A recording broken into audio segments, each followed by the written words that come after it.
He had the biggest one I had ever seen. You know, I mean, like, some people think that's a good thing or whatever, but all I can tell you is that, you know, it was not my thing, really. And, you know, people say that men's, you know, Big Jim and the boys kind of do the thinking. Well, girls' ovaries also kind of tell them things. And when you're looking at something like that, that kind of genetic marker, your ovaries might say, woo, very difficult thing to pass on to girl children. But he had the most amazing blue eyes behind that huge nose. And I just was such a sucker for blue eyes. I mean, he was just, there was something about this guy, you know?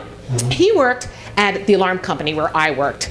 And I heard a lot about him. I heard that he was divorced. I heard all of this from my best friend at the alarm company, who was the office manager. She was totally in love with this guy. She was completely, and I mean, head over heels, obsessed with this guy. She talked about him all the time, the way 12-year-olds do, you know, sort of like the minutia of the, he looked this way, he said that way, he put cream in my coffee, he didn't put, that kind of stuff. I mean, everything was examined for like the entrails of an animal, like what's going to happen, when are we going to get together? Well, 2 years went by and nothing happened at all, except that I heard that he was interested in going out with me, and there was just something about this guy. I mean, we had very different backgrounds, you know. Here I am, a loudmouth New Yorker kind of person, going to art school, and there he is, the installation manager at this alarm company, and he's an electrician, but he was not your just average everyday guy, because he had a master's degree in Middle Eastern history, and he had studied Arabic in Tunisia, and he just had this, you know, he would try anything. I mean, he would go out with me, first of all. I mean, that was, he wanted to go out with me, so he's obviously a very brave person. So we started going out, and, you know, it was a little, like, you know, it's not the perfect fit, the East Boston boy and the New York art student kind of person and everything, but we were inseparable pretty soon, and naturally, you want to find out, like, so what happened with the first marriage, because he was divorced. And so, you know, yeah, so what was up with the first marriage? Well, we spent too much time together. Oh, geez. That's like a bad thing? Okay, well, so anything else? Well, yeah, you know, we knew each other from high school, so we're too familiar, I think. Yeah, something like that. Oh, yeah, so, right, okay. Yeah, anything else? Well, yeah, I was sleeping with her best friend, who was the wife of my best friend. It's like, ooh!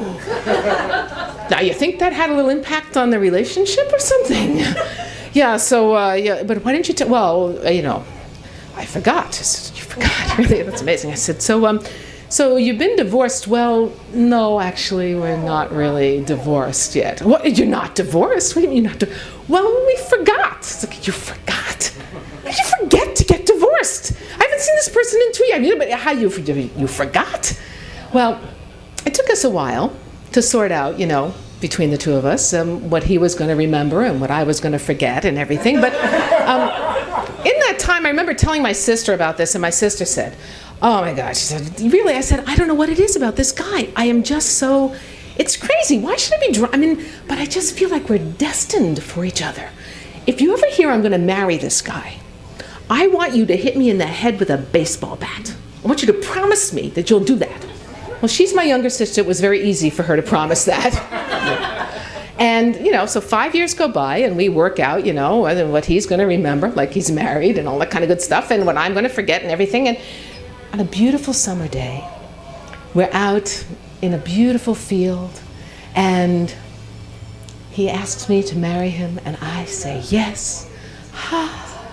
And I decide to call on my friends, and I call my sister, and about 10 minutes later, the front doorbell rings. I lived in Cambridge, she lived in Somerville, and there's my sister, and she has in one hand a big handful of confetti. She throws it up in the air, and in her other hand and behind her back, she had a yellow wiffle ball bat, and boom! She hit me right on the head. We celebrated our 29th wedding anniversary yesterday.